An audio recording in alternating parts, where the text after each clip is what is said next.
Awesome. Sweet. So just come back and get me later. Or not. Hi, it's so amazing to see all of you again year after year. You still want to come and listen to me talk about whatever. I'm Caitlin Glass. So Caitlin Glass, there is a Caitlin French. Her panel is tonight. You should go to that too. But anybody who's looking for Caitlin French, this isn't the Caitlin French panel. Now is your opportunity to leave if you wanted to. So this is just a Q&A. So that means you ask me Q's and I give you A's. And this is how it works. So anybody? Got anything? Yes. How did you get into the voice acting business? How did I get into the voice acting business? A lot of coffee. Now I got into the business of voice acting professionally. This table is filthy. They have a panel where they just ate. Like, hey, come watch us eat food and make a mess. Actually, yes. Last night. I don't even want to know what that is. I'm just gonna do this. I'm sorry, I'm so gonna answer your question, but that's grody. It's like going to somebody's house after they have dinner and just sitting at their table and talking. Okay.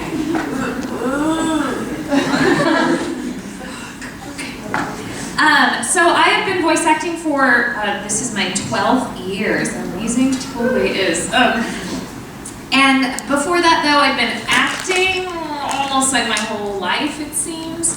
But I started seriously pursuing it in, I guess, high school, and then it was my degree in college. I have a degree in theater.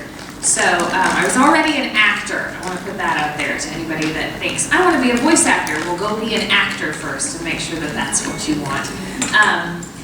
And voice acting, the opportunity to do it just kind of fell into my lap, so to speak. I was an anime fan. I enjoyed animation, also a big cartoon fan.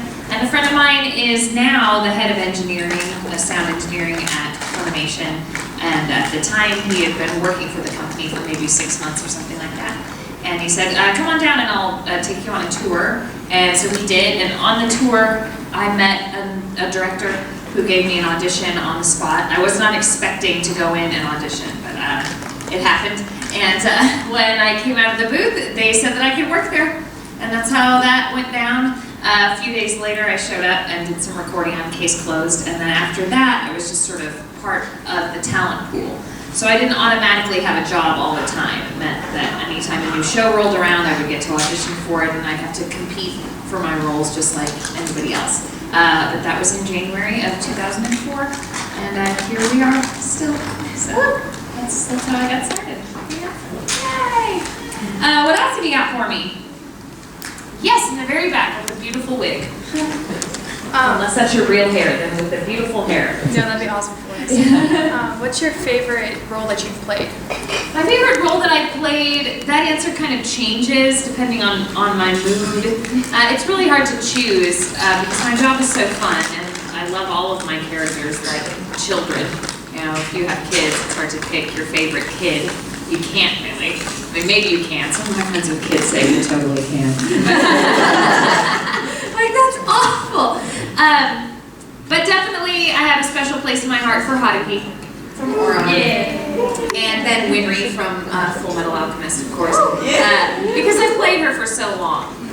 Most of the time, especially nowadays, we play a character, and if we're doing like a broadcast dub for Funimation, that means I get to spend 12 weeks with the character, maybe an hour or two a week. That's pretty exciting, but 12 weeks is not a lot compared to 8 years. 8, maybe even 10 years that I played Winry. Doesn't mean that I played her every single day in those 8 years, but through the whole of the first Full Metal and then all of Brotherhood, which is longer, and 2 movies and a bunch of OVAs, and I know her pretty well in a couple video games in there. So yeah, it's definitely Winry and Haruhi.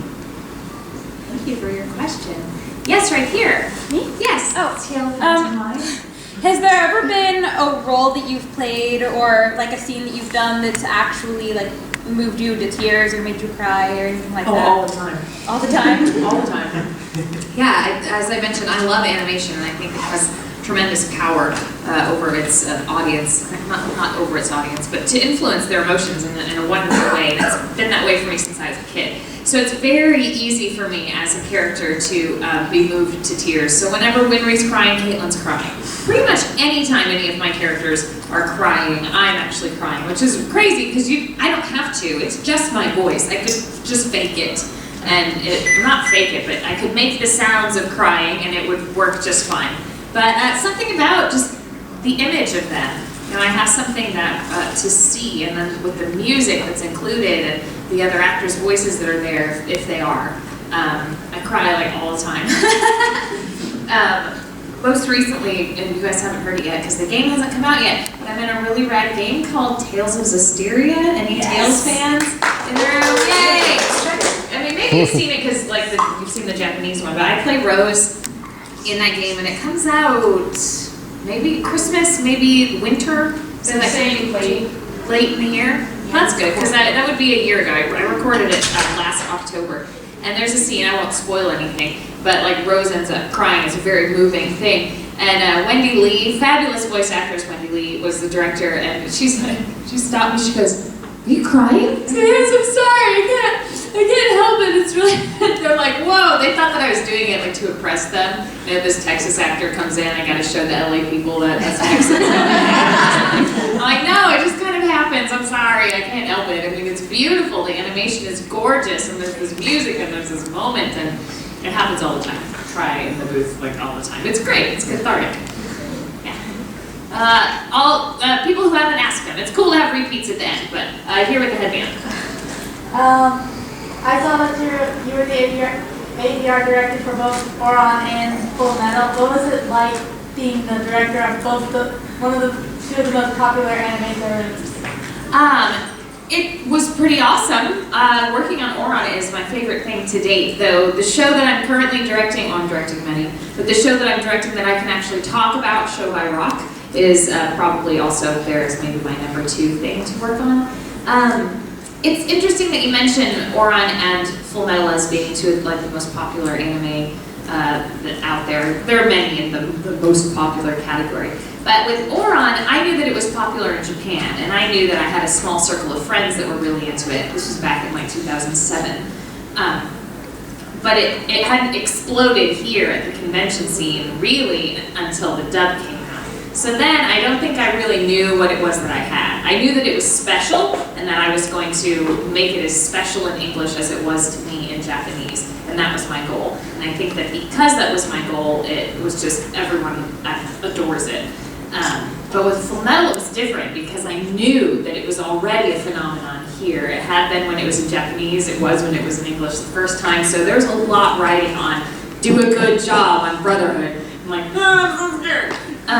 But I didn't know the show very well, so that helped. And I knew all of the actors. I've been spending so much time with them. And in the beginning, I even already knew the story because it told the same story for a period of time. And to be working closely with Mike McFarland, who is my producer and my friend, and he directed all of the first series, well, with Colleen Clinkenbeard. So I knew that I was in good hands and he wouldn't let me do a poor job. What else right here? What was it like to work on Attack on Titan? So rad, and hold that thought. Guys that are standing, there are like 4 seats here in the front row. There are even more than that, so don't feel like you have to stand the whole time. I don't fight. I'm just like, look, they're so comfortable. Just comfy, beautiful. Sit then. And if you're like, we're standing because we have to leave early, that's okay. I love your Wonder Woman shirt. That's wonderful. Wonderful outfit, in fact, you're cute. All right. More people have come in. Raise your hand if there's an open seat next to you. Yay, there's 2 here in the front row. Titan was the question. What was it like to work on Titan? It was kind of weird. Because all I knew was that it was really popular. And I'm like, okay, so I'm in this really popular show. Sweet. But my character is Petra, and in case anybody hasn't seen it, I won't spoil what happens, but that kind of just spoiled it, didn't it? Yeah, sort of did. But you don't know how it all goes down. Anyway, she's such a, like, kind of a big deal, but really she's not in the show that much. So all of recording took about 6 hours total of my life, and I just remember going in and everything I had to do had to be bigger. Like McFarland was like, louder, bigger, no, more intense. I'm like, but I'm shouting. He said, yes. I said, okay. So I was just shouting a lot. She had a couple of quiet scenes. And I'm like, wow, the animation's really cool. That Levi guy's really cool. Oh, we're done? Oh, okay, we're done. Oh, that's what happens? Oh. All right, cool, thanks for casting me in this cool show. So it wasn't until like the dub was out on TV, and everyone was already crazy about the show because Funimation acquired it early enough and threw it up on Netflix in Japanese, so it already had this fandom, and it's pretty smart move on their part. But I was thrilled to get to watch it as it came out, and I got to watch like the Petra episode with Matthew Mercer, who plays Levi, and we just watched it all go down, like clutching each other and crying. So I'd say that the recording process just felt like work, but it's the afterwards that I really, really love, because I think Titan fans are super passionate, and it's a really cool show. Super cool show. That's a good question. Thank you. How about over here? Another Seattle fan of mine. Hello. So I plan to send in a demo reel to send in to Funimation, and you being a great voice actor, do you have any tips for me on there? Yes. Put your best stuff at the beginning. The whole thing should be no longer than 90 seconds, and probably actually no longer than 60 seconds. And we wouldn't even listen to the whole thing unless it sounded really good in the first 10 seconds. That's true of any demo. And so you have to be like, whoa, who is that? Yeah, I'm gonna keep listening. Whether it's an animation demo or a commercial VO demo, you have to get them at the very beginning. Also, make sure that the production quality is professional. If it sounds like it was recorded in your closet and you can hear lots of kind of air sound in the background, then that's not good. And it doesn't mean that you aren't a good actor. It just means the production quality has to be so good because it shows us that you are a professional and you take what you're doing seriously.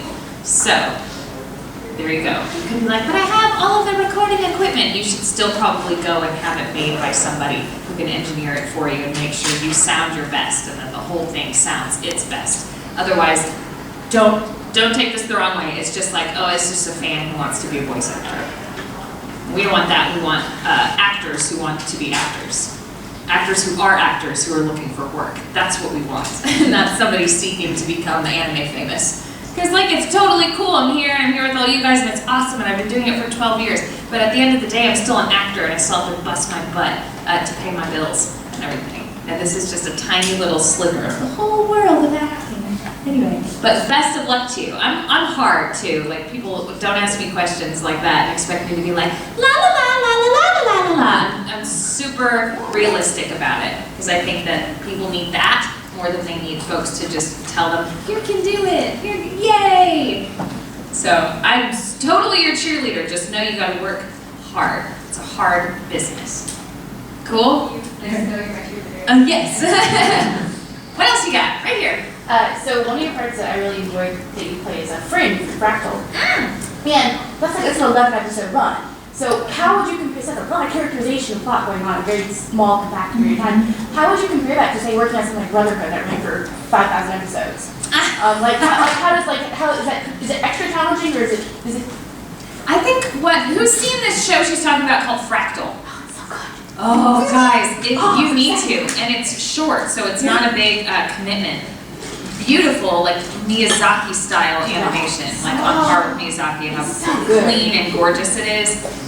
Fantastic voice acting from people like Brina Palencia, Lucy Christian, who else is in there? Todd Habercorn, Scott Freeman. Monica Rial, Eric Bale. It's really good, guys. If you haven't, I think it's on Netflix. Maybe. No, it's not. You can find it somewhere. Fractal with an F.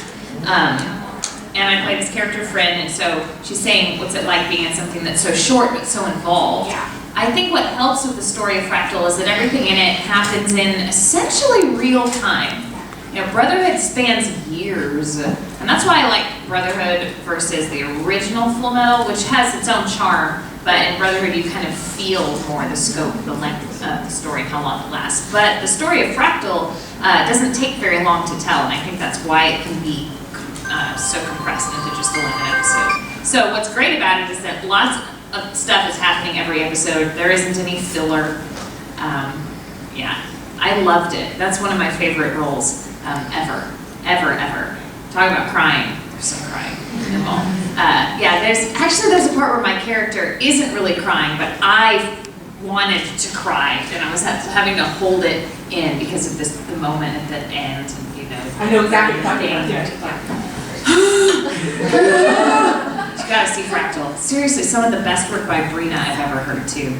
She's fantastic. So good. Okay, who hasn't asked one? Right here. So I know that you're directing some shows right now, so like how was the transition from voice acting to directing? Like, how did that go? Back in 2005, I'd been at Funimation for about a year, but I was kind of in and out. I was just doing small roles. I had a big role in Spiral, and I started doing more stuff with Full Metal. But even though Winry's a huge character, she's not Ed. She's not in every episode.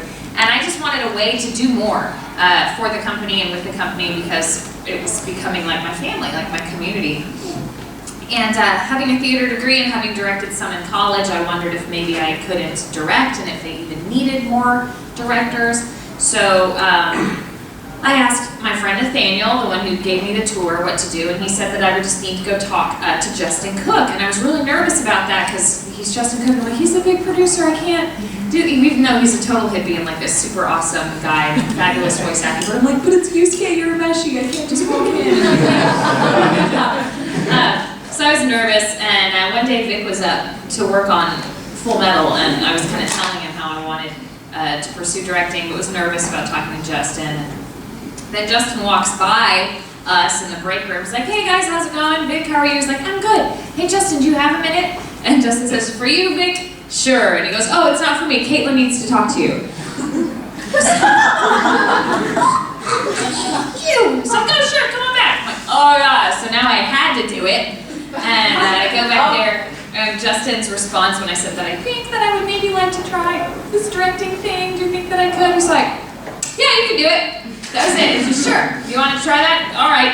And that's all it was. And he said that I would need to come up and train on my own time. I wouldn't be paid to with the other directors to see, here's how you do this job. And then as they felt comfortable, they could ask me, the directors, to come in and fill in for them, like if they're sick or going on vacation or going to a convention, that sort of thing. So that's how I started. I did that, filling in for people. They also gave me a contract of like about 4 episodes of Case Closed of my own to work on, so it's kind of cool. The first show that I voice acted in was also the first show that I directed.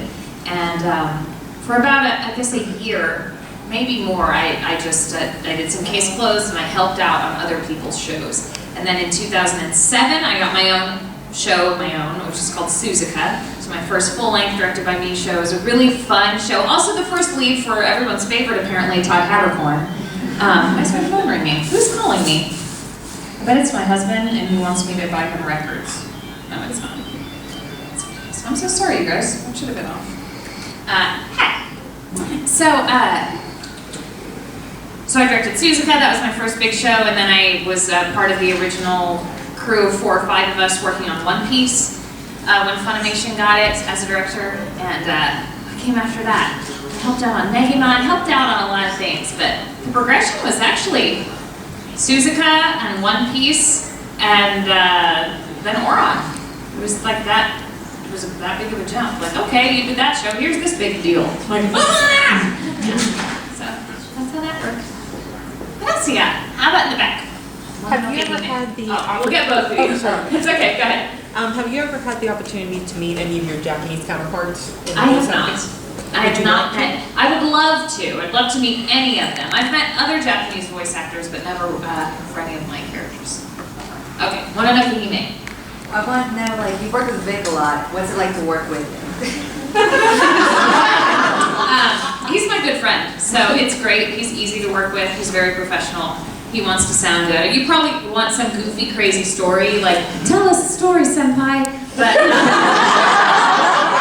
don't have any.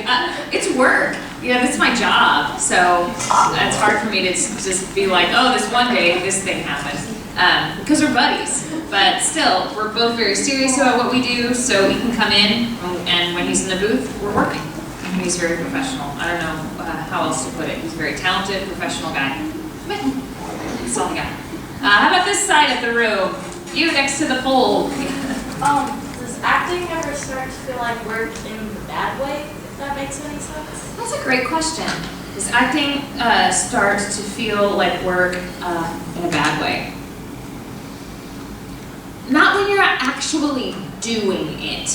When doing the work of acting, the job of acting, whatever you want to call it, no.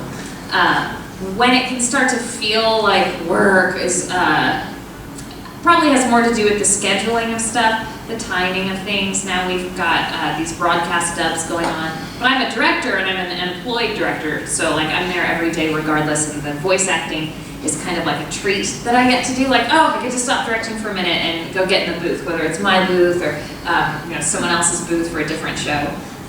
But it can feel a little bit like a job when you just get down to the nitty-gritty of how it's all done. Being here, being there, what we're getting paid, at what time, how can I get this scheduled, that kind of thing. But actually being the character is still awesome. But right here in the middle. How do you decide what kind of voice to come up with? Oh, that's awesome. Slow down for a second. I'm just coming back now. Woo. How do I decide what sort of voice to come up with? Last night on the all voice actor panel, Anastasia Munoz, whose panel is right now, same time as mine, that's so awful. She mentioned that at Funimation they're very good at casting people for what they naturally bring to the table. And I would say that that's true.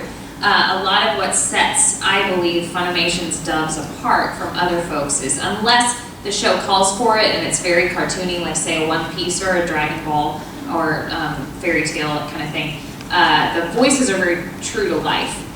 The show is already spectacular and crazy, so if all of the voices sounded bonkers and weird and like Saturday morning cartoons, I don't know that you could relate to them as much because everything becomes far-fetched then, what you're seeing, what you're hearing, etc. So I always start with the characters that are the most naturally, closest to my own voice. I start with that. And it's really their circumstances. It's really the acting part that makes Winry different from Vivi, different from Triella, different from whatever. And maybe their age a little bit. So usually that's where I start. How old are they? And then the descriptions in the audition information will give you some specifics about what kind of person they are. Like she's a snob, or she's the girl next door, or she's the tomboy.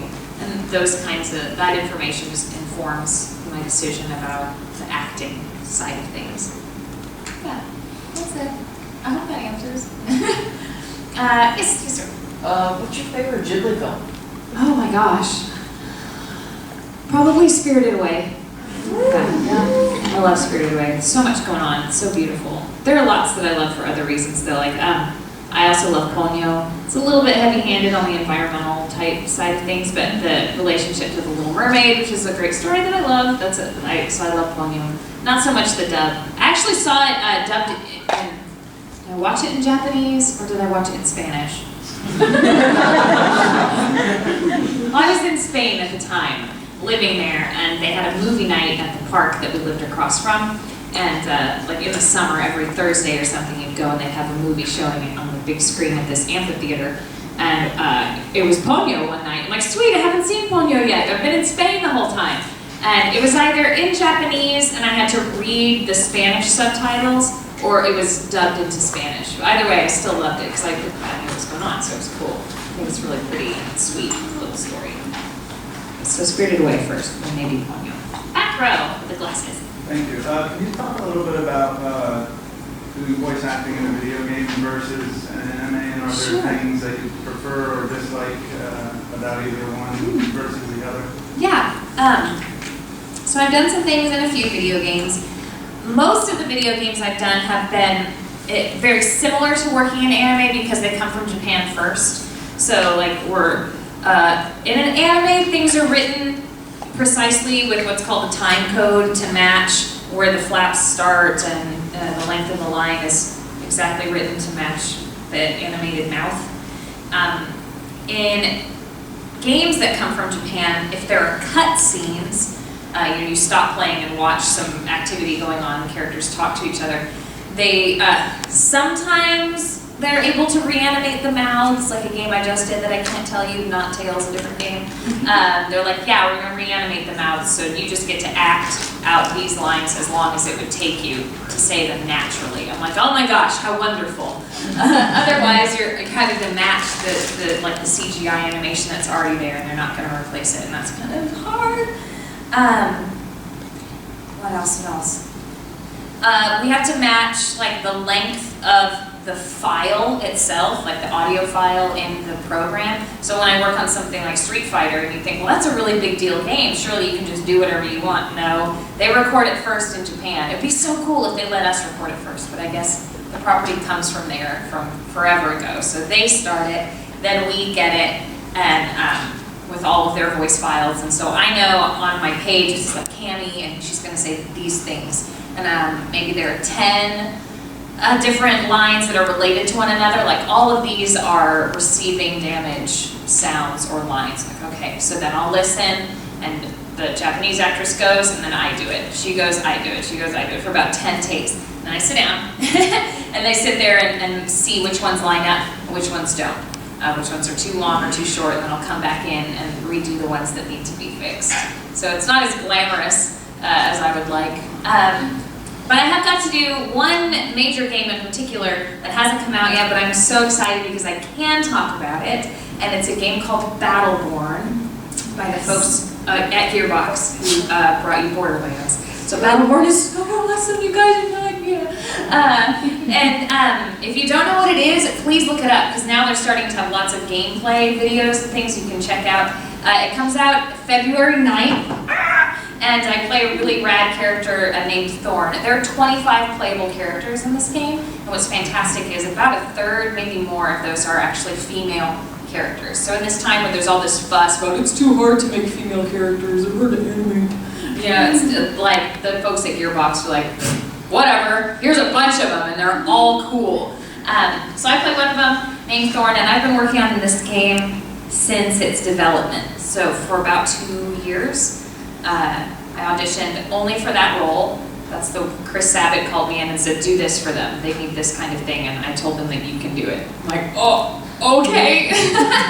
But apparently they believed him and they believed me, so I got that part. And then they knew that they wanted me, but they changed the voice up. So what I auditioned with is not what we ended up with. Then I'd come in every so often and record a good chunk of hours, and then like, oh, here's more content. Let's animate that. Let's do that. Here's this special thing we're going to do for E3. Come in and do your voice for that. I'm like, okay. So that has been so cool. And I was just at Comic-Con in San Diego this year, and there was a whole like Battleborn experience laser tag thing and all these goodies, and they just like let me have all the goodies. So I got a shirt with me on it. I'm a total nerd. It's just a new thing. It's hard when you've been in the industry for a while. While I absolutely love my job, it's cool to get to do something that's new and different and have a new experience. So the whole process of what's going on with Battleborn is really exciting for me, and I hope that you guys will play it. I'm awful at that kind of game, but I'm gonna learn how to be good at it just because I want to hear her and see her in action and hear everybody else. Some great people are in there, that voices that you love. Of course, Chris Sabat, Todd Haberkorn. He plays my uncle, and he's a dwarf. He's really funny. He's really funny. He's a dwarf named Boulder. And I am an elf, but not like the Lord of the Rings kind. You're like, how is a dwarf your uncle? I'm adopted. It's true. My uncle, my grandpa, Uncle Grandpa, that's a show. I don't like that show. Anyway. I don't. I really wanted to try to like it, but I didn't know. Just no. Anyway, next question. Right here in the hat. I kind of more of a fun question. If you had to pick a theme, like a song for any of your characters, like what kind of theme song would you give them? It can be like... Oh my gosh, that is a very broad question. Out of all your characters and like, all the music that exists, pick one and one song. I don't know. Well, for Haruhi, but it would be backwards. It could be like, dude looks like a lady. The other way, so that doesn't exactly work. I don't know, this sounds like a question we should pose to the audience. Any ideas, audience? Theme songs, writing my characters? Right? It's hard. It's a hard question. That's why I'm asking you. Pass the buck. I'm sorry that I do not have an answer for you. How about, you had one question. Yeah. Does it ever get exhausting being associated with characters that you did like a long time ago, like Full Metal and Ouran High School Host Club? Even if those were like a big thing for you, is it ever weird because, I mean, they define, or to some people they would define your career, but do you feel like you're ever being pushed into a box in that respect? No, I don't think so. That's a really cool question, though. I see how it might be that way for maybe a film actor or a TV actor. And they become famous for doing like a sci-fi type show, or maybe even a soap opera or something, and then they can never break out of that genre because of it. And I don't think that playing Winry has kept me playing only Winry type characters. Obviously it hasn't, because I've gone on to get to be Haruhi, which is so not Winry, and all kind of Cammy White, that's totally not Winry. I think in voiceover and in anime, having a success with a character only lets people know that, wow, you're good, and then you get more opportunities because of it. Because they know that your voice can do so many different things. So it's like, what else can your voice do? So, and it helps that I love the character. Maybe if I didn't like the character, then yeah, I'd be like, oh my god, another Winry autograph. Squeak, yay. But I don't. I love her. She's sweet. And I adore Haruhi, and I still love Ouran, and I think that it totally holds up. And it helps to be a part of shows that are kind of the gateway shows for a lot of people. Full Metal certainly was when it first came out, but I think that Ouran still is. It's a show that a lot of people will then show their friends that aren't anime fans yet. Like, what's this anime thing that you like? Like, you should watch this show. So I've got kids who come up to me sometimes at conventions that are 12 and 13 years old, and they're saying, Ouran is my first anime. Like they just watched it last week or something. I'm like, that's great. And I go, wait, how old are you? Like, I'm 12. Like, sweet. You were 5 when I made this show. 5 or 4, actually. And we made it 8 years ago. So I think, though, that that's awesome. It's nice to know that there are things that have a lot of staying power. It's kind of like job security for me. So, yeah. What else right here? Okay, as an anime fan, is there a character of a show that you wish you could have done? So many. There are lots of really awesome shows out there, and you just can't be in all of them. But I really wish that I could be in Sailor Moon so bad. I just live in the wrong part of the country. I get to do a little bit of work out in LA, but that's not a studio that calls in folks from outside where they're doing Sailor Moon. So, oh well, can't win them all. Anybody that hasn't asked one yet, before we do repeat ones? Yes, my dear. I've been really enjoying Show by Rock. Thank you. How fun has it been working on it? So fun. Okay, show of hands. Who has seen Show by Rock in Japanese or in English? Who's even heard of it? Oh good, more of you get to know what it is. I should have had a Show by Rock panel where all I did was show it to you. Okay, I'll answer your question, but of course I have to be the businesswoman and pimp my show to all of you. So Funimation has a really cool service that a lot of people don't know about, and it's Funimation streaming online, and it's called Elite. You get an Elite subscription. It's not a lot. It's about buying Netflix. But maybe you have to pay for it all at once. Is that how it works? Or They have 1 month or 3 months and a 6 month or something. See, that's awesome. Thank you. And what you can do is you can watch shows simulcast that come over from Japan. They can see that on Crunchyroll and Hulu. Yeah, but with the Elite subscription, you can see it without all those stupid commercials. And you get to see that stuff, the simulcast stuff, within days of it coming out in Japan. And then a month later, a majority of those shows are then dubbed into English on a broadcast schedule. They come out weekly, just like a regular TV show would, but dubbed in English. And we're working our butts off to make that happen for you guys. It's super exciting. So Show by Rock is a show that I started about 12 weeks ago. I just wrapped on episode 12. It's only 12 episodes long as of right now. But this show is put out by Studio Bones. They animated a little thing you've probably heard of called, Full Metal, not Full Metal. They did a little on Full Metal, but Ouran High School Host Club is done by Studio Bones, and so is Soul Eater. Okay. Yeah, and many other things, but those are like two really big, long-running shows. And also a studio you know because it's Sanrio. Sanrio, Hello Kitty, anyone heard of her before? Okay, yeah, you're like, I didn't know that Sanrio made anime. They do now. It's because this Show My Rock started as a mobile phone music game in Japan. You can get it on your phone if you use Japanese iTunes, and it'll be all in Japanese, and you won't know what you're doing.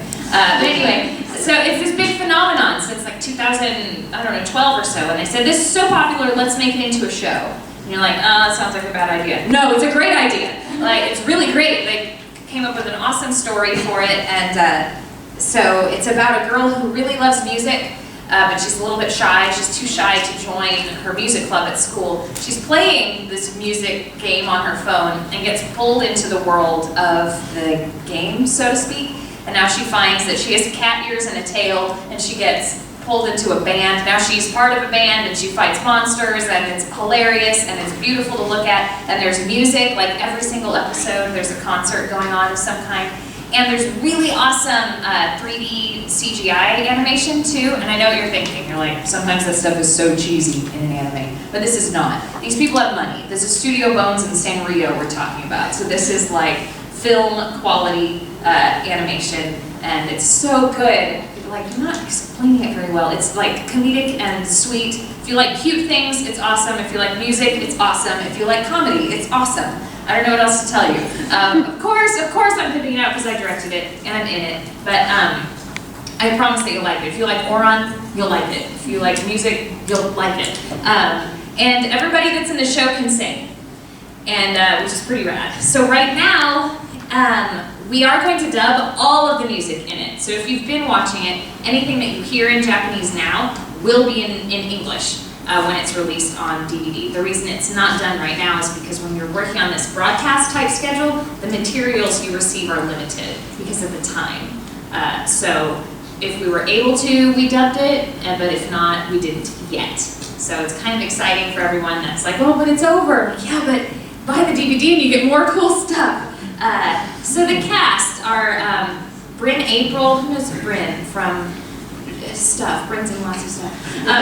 She's in Titan, she plays Krista in Attack on Titan, and a bajillion other things. She's really talented, so she's the main character.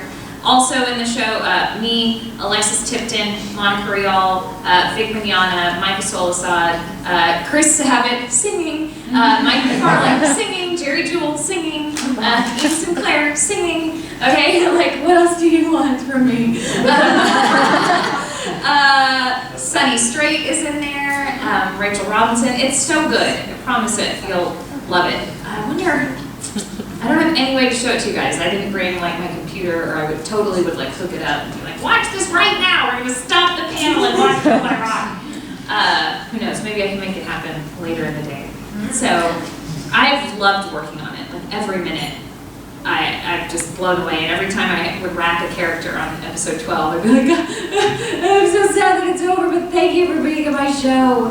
I'm really proud of everyone. They sound so good, and I can't really take any credit. I just kind of put them in the box and go, more like this, more like that. As far as what they bring to the table, it's just all of them, and I promise that you'll love it.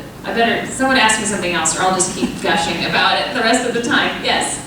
So I'm interested a little bit in some information about the process. Okay. When you're recording it, do you try to get everybody together and you actually record in order, or do you do your own little bits and put them together later? We have to, because it's so painstaking and because we have to be very exact in what's going on with the mouth matching the animation, we all record one at a time. Are you watching it? And is there music in the background? And Okay. all that stuff? Sure. So when you get in the booth as an actor, you've got two screens in front of you, and one has your script, and the other has the animation itself. And the script screen is controlled by the directors, so they can make changes to it if they need to. They can highlight your lines, that kind of stuff. And you do watch it in Japanese right before you start. Not the whole episode, but the moment that you're working on. And the director fills you in on the stuff, the scenes that you're not in. So if you're not in a scene, you're not going to see it while you're there recording. You're only seeing the stuff that you're working on. You're like, okay, in this scene, Winry and Ed are having a conversation. Ed won't drink his milk, and Winry is going to get mad at him about it. You know, the director would give you a very general thing like that. So then you watch it in Japanese, and you have an audio cue that it goes beep, beep, beep, and then you talk. So even while you're previewing, as we call it in Japanese, we're still hearing those beeps, so that it's kind of a cue for me, and I can practice my line during the preview time if I want, so your eyes look back and forth often, and then you go for it. And yes, the music and the sound effects are in there, so when you're acting you hear those, and sometimes the other actors in the scene have recorded before you, sometimes they haven't. So that's kind of why you watch it in Japanese, so you get a feel of what's going on, just in case Vic hasn't recorded yet. I have no Ed Elric to act with, it's just me going, drink your milk! Or whatever. And then you do a take, and then the director will tell you, okay, that was great, you need to pause longer between these words and make the last part faster. Okay, you do it again until you get it right, and then you move on to the next one. Yeah. Yeah, that's pretty much it. It's a very fast description of what it is that we do. Yes, back row. Do you guys encourage or discourage or indifferent to people, like if a voice actor on a series, either listening to the Japanese episode or the series or reading the manga or getting an idea of the character, or? No, I certainly don't discourage it as a director. I find that it's helpful. Yeah, because I've seen some people who are like, no, I didn't watch it, I just went in and recorded it, and it's like... That's okay too. That's totally okay. Something that's pretty neat about this line of work is the spontaneity that is required, because oftentimes, well, always, you don't get to take a script home. It's not like being in a play or a TV show or a movie where you can read the whole thing and know what's going on, or at least read your scenes before you show up. You don't know what you're going to say exactly until you show up for work. So that's why some people are like, well, then why even know what's going on? I'll just find out when I get there. So you're acting more like real life. Like as stuff happens, you react to it, which is natural, and that's what we want to achieve as actors, like the illusion of spontaneity. Okay. Yeah, so that's why, but I don't mind if people do research, because it's only gonna help me. If they understand a lot about their character, I don't have to explain as much. Yeah. So I'm cool with it, personally. I'm right next to you. What's it like to direct something that you're actually casting? It's fun. It's great. It's easy. I like it. I do. I mean, I don't have to explain to anybody what's going on. It's really time saving. So if an actor might be booked for an hour to accomplish their like 30 lines or something like that. But for me, because I already know the show, and I'm pretty fast, I can do that in like half the time. Because if I do it wrong, I don't have to explain to myself what I did wrong. I already know what I did, and I just fix it like automatically. I go on autopilot. It could have a whole page up of dialogue with me and a couple other people, and all my lines are highlighted, and we'll just go straight down the entire page. And then afterwards, like the engineers make some adjustments. Like, okay, cool, fix that. Let's pick up that. Let's pick up that part. Go, go. You work really fast. I like it. I need to breathe. I've just been talking for 40 minutes, 45 minutes. Okay, what else we got? We're gonna jump to the other side of the room. Anybody who hasn't asked one yet? Foot in the air on the ground. What was like the most difficult or weird lip sync? Because sometimes you have to do really weird lip syncs.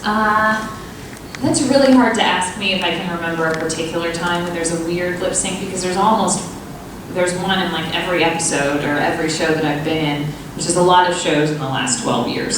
So I couldn't tell you just one. I'm so sorry. I couldn't even, not just one, I couldn't tell you one specifically because there are too many. What else? Anybody who hasn't asked one yet before I do repeats? Okay, repeat questions. Right here. So you worked on the show Bachman. Yes. What was it like being a character that was sort of like a push, I guess you could call her a pushover. And also, what was it like when you looked at the screen, you were just like, whoa, give me a minute. What's happening, since it's 3 plots in one show? Yeah. Well, like I mentioned before, if a scene doesn't involve my character, I don't really even have to see it. So it was easy for me to follow the plot in Baccano because Isaac and Miria are clueless all the time. So it doesn't matter. I feel like I could work on Baccano like forever. It's such a fun show. And J. Michael Tatum and I know each other's voices very well. And at the time of Baccano, we were doing lots of shows where we were paired up together. So we had Oron, either at that time or right after Gunslinger Girl Season 2 rolled around, and he replaced Damien Clark as Hillshire, my handler. So we were in that together, we were in Heroic Age together, like 4 or 5 shows. It was just he and I all the time. So that way, if I hadn't recorded yet on Baccano or he hadn't recorded yet, like we knew exactly what the other person was going to sound like. I had so much fun. It was so ridiculous. I love Isaac and Miria. I'm really sad that we didn't get to do the cameos in Durarara because they have cameos in that show, but that show, Aniplex just took it to LA. Well, they opened up a studio in America, so now they do all their stuff out of Los Angeles. But Isaac and Miria, they're so funny. They're so funny. Yes, ma'am. I was listening, Jake will remind me, I was listening to him on an old anime show podcast, and he was talking about his different voices living in different parts of his body. Do you experience that kind of sensation? Like, oh, I tightened this, so I do this character, whatever. I don't know. I would have to pay more attention to my body when I'm working to find that out. I don't think so. I am not a very mobile person when I'm working. Tatum moves a lot, especially with a character like Isaac. He would do what Isaac was doing, and it was just like waving his arms about and all that stuff. I'm not very physical in the booth. I'm more like kind of focused, like I plant my feet and I get comfortable and sort of grounded and just stay in one place. That's how I am. So no, I don't know that my voices live in a certain part. Also, he's played kind of a wider range of more extreme characters where finding a place that the voice sits is kind of a necessity to make sure that it stays where it should and the character doesn't creep into the voice of another character. And I don't have to do that too much. That's a cool question though. Right in the back. Do you have a favorite Harley or Winry line? My favorite Harley line is "No way in hell, senpai."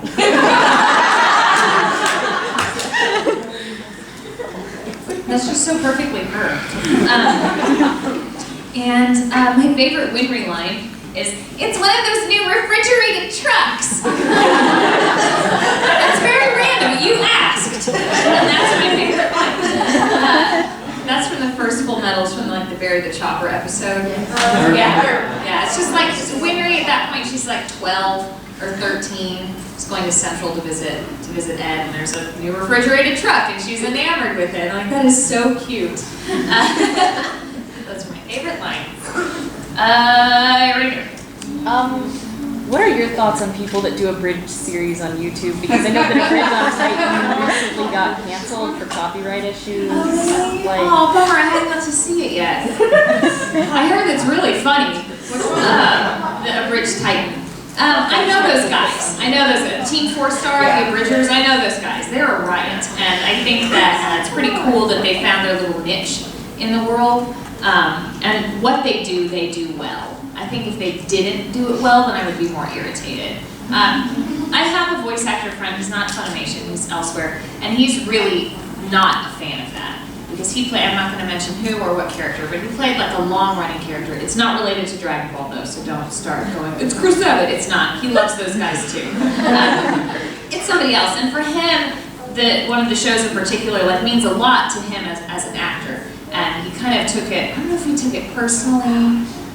It's just weird for him when he'll get something from his show brought to him to sign, and he sees that it's also signed by like one of the Abridger guys. He'll get really mad about it. And I'm like, but he doesn't understand that it's because of what he made originally, which isn't even the original, the Japanese is. See, that's why, like, how can I get mad? What I'm doing, what has made me quote unquote famous, isn't even the beginning product. So I think it's really cool of them and very funny, and they're fun guys, and that's great. Like, you have found a way to make your hobby, which is something you love doing, accessible to everyone, and they appreciate you for it. It's like the American dream or something. So, good for that. What else we got? Over here. Well, I don't really want to sound weird, but like usually I can recognize like your voice or Connor's voice whenever I'm listening to certain animes. But while I was watching Michiko and Hachen, this like question kind of came up. But like, are there like any characters where you would like tell yourself, I wouldn't go like anywhere near them, or like I would be best friends with them if I was in the world? So, what does that do with my... I'm sorry, that was a long question. No, I was just confused by the first part, because the first part was about like recognizing voices, but then the second I know, part but is... like, I'm just saying. But no, like, are there any characters that you would say like I would be best friends with them, or I would just? Okay, of my characters? Your characters or anyone's characters? Really? Oh, well, of course, the anyone's characters, sure. There's a whole wide variety of people in the world of anime. There's so many characters. You have to be more specific. You have to say, like, would you be friends with fill in the blank? And then I'll say yes or no. Otherwise, I'm having a hard time choosing one in particular. I've done a lot of shows. I've seen a lot of anime. Yes, ma'am. Is there any show you wish you hadn't gotten now that you've gotten over? That is a fabulous question. Are there any shows I wish I hadn't done? And this is a loaded question, and a loaded answer for a lot of reasons. We'll probably talk more about this at the Women in Anime panel a little bit later. We can get kind of more serious and more in depth, or at least I hope we do. I think that the answer is yes, but it's hard to say which shows or why, because I might hurt somebody's feelings. You know, what to me, I may think that is awful, and why did anybody ever draw that 23 frames per second, 60 seconds per minute, 23 minutes in an episode, someone drew that, that's gross. And I got to play that character, woohoo! But it's amazing to me, any particular fans, any human's ability to see through the crap, or the ickiness, the darkness, to find something that's good, to find something of value. And so that's what I'm trying to take away from experiences that even I look back on and go, maybe I should have turned that rule down. That doesn't mean that that show is 100% okay and everybody should go ahead and watch it. Probably no. But there's a character that I played in particular, I'm amazed at how many females relate to her and appreciate the fact that I played her. And I love the character, just not the show. If you want to know, the show is Freezing. Freezing fans in the room? Yeah, I'm not a fan of the show, but I love my character, and I never want to say like, this is awful, don't watch it, because I want to hurt someone's feelings. But there are people that it really means a lot to them, and I just kind of don't get it. I'm sorry. But yeah, there's more to that answer. Maybe later. You haven't had one here. You talked anything about Shin-Chan? Oh, you're dressed as Satellizer right now. Yeah. Yay! But I love, she's dressed as my character from the show I just mentioned, but I love my character. I did say that. So when I saw you yesterday and she's like, I'm going to be Satellizer tomorrow, I'm like, oh, I can't wait to see you. You're the first Freezing cosplay of me that I've seen, and you look adorable. Yay! What were your question though? I'm so sorry. Oh, did you talk anything about Shin-Chan? I have not mentioned Shin-Chan. What do you want me to say about it? How is it working on that project? Oh my gosh.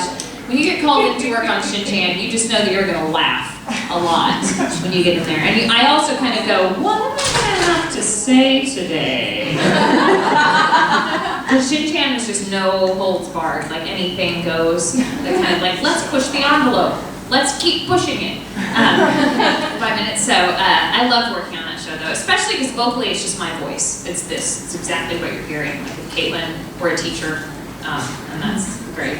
And I still remember a lot of my lines from that. And whenever I go into work with Zach Bolton, who directed Shin-Chan, I'll give what's called my reference line. They usually choose a line from your character from when you first started recording, and they keep it on file. Every time you come in to work on that show again and play that character, they play it for you as a reference. So Shin, we worked on for many years, but my reference line is like from the very first episode. And it's really simple. It's, I'm on break, Shin. Can't it wait? That's it. But so I get in the booth anytime with Zach. We haven't worked on Shin-Chan in years, but I've done other shows with him since. And I'll get in the booth, so okay, you ready? I'm on break, Shin. Can't it wait? He's like, no Shin-Chan today. We're doing Soul Eater. I'm like, okay, fine.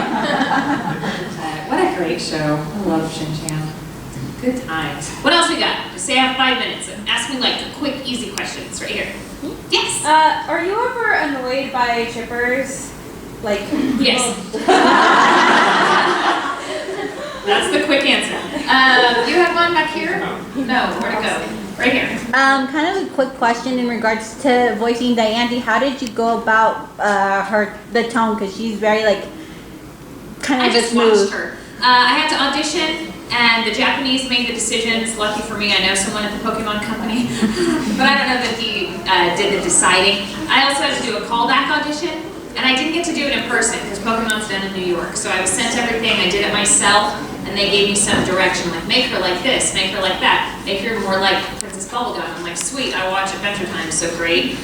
So that was kind of the basis, but then they needed her to be higher, kind of perkier, and that's how it turned into what it did. And when we recorded Pokemon, folks from Pokemon Company were there, so every line I did, they may have something to say about no, higher here, or more like this, more like that. So it was a team effort, but she's adorable. I love Deontay. I love getting to be a part of the Pokemon now. Becker. You mentioned earlier that you would want to do Sailor Moon. Yeah. What scout would you want to do? Usagi. Because I love stupid, ridiculous characters like Miria. And that's why I fell in love with Sailor Moon as a kid, because she's so hapless and awful. But great at the same time. And it's a wonderful example that like you don't have to be perfect and you can still be the hero. And I think that that's awesome. But my favorite scout growing up was Mars. And I love different ones for different reasons. I also love Pluto. As I'm older, I would love to play Uranus because I like that voice. So many characters. I just want to be everybody. Everybody. But first choice, I guess, would have probably been Usagi or Mars. Who else? Quick questions, back. And then you. Has there been an anime that didn't get renewed that you were in, like it didn't get a continuation that you felt that it should have, or you missed doing the voice for because it didn't get like renewed? Yeah, I'd love some more Oron. Who wouldn't? Right here. Do you ever have like a say in any of your lines or like how you play a character? Yeah, she said, do I ever have a say in any of my lines or how I play a character? Absolutely. Because you audition and it's what you bring to the table to start out with. And then the director may need to mold that or change that a little bit. There's a show I'm working on now. I can't tell you what it is, I'm so sorry. But I also wrote the show. So the director kind of trusts me a lot if, like we would do a line and I'd say, I'm sorry, maybe he wants me to do it a certain way. And I would tell him, like, I'm sorry, I can't do that because of this. And it's not that I think that he's stupid, I just know he's got a lot going on. So maybe he missed it or didn't catch the fact that, oh, there's this nuance in this coming up line, so this one has to be this way because of that. You go, oh, okay, so you trust me. And as a director, if an actor ever wants to do a line again, I let them. I mean, we work so fast nowadays that they're like, I think that I can do it better. Okay, go ahead. I'm not insulted. So, yeah, that's a good question. What else we got? You haven't asked one, go. You said previously that you were a cartoon fan. Do you like Steven Universe? I do like Steven Universe. I do like Steven Universe. And Zach Callison, who plays Steven, is the nicest guy. He's so sweet. He's like, I don't know, 17 or 18-year-old kid, and I met him earlier in the year, and he's totally rad. And I got to sing the Cookie Cat song with him, like on stage. I'm a nerd. Like, it was pretty silly. It was a panel of me and Zach and Lauren Landa, who was here last year, voice actress, and David Matrenga. So we were there as like this Attack on Titan contingent, the three of us. And then there was Zach from Steven Universe. And then there's Dana Snyder from Aquatoon Hunger Force. She's the master chef. Yeah. And it was totally bizarre. And just tons of anime fans in the audience asking us questions. It's mostly anime fans and then Steven Universe fans. And so a Steven fan asked, Zach, can you sing the Cookie Cat song? And I'm sitting right next to him and I go, yeah, can you? Twice his age, he's probably like, you are creepy, go away.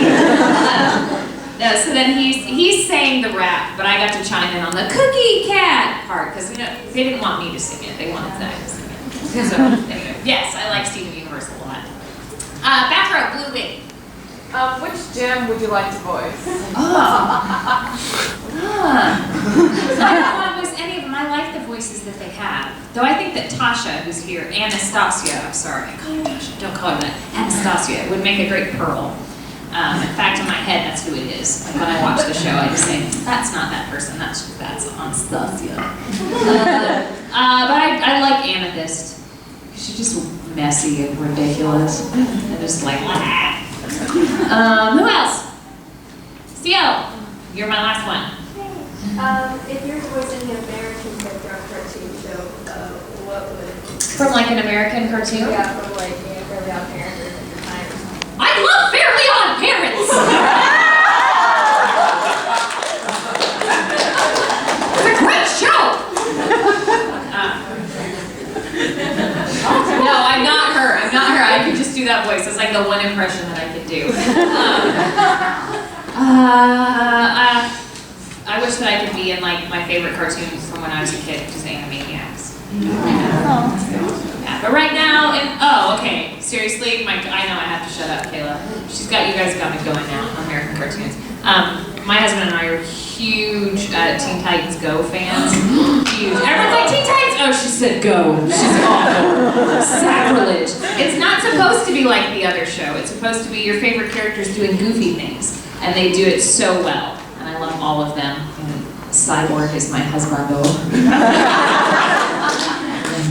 Anyway, I guess I have to go. I'm being told the time was to leave. But I will see you guys soon. Autographs are at 3:30, so don't come chase me down now. Please. I need a break. And then after that is Women in Anime. So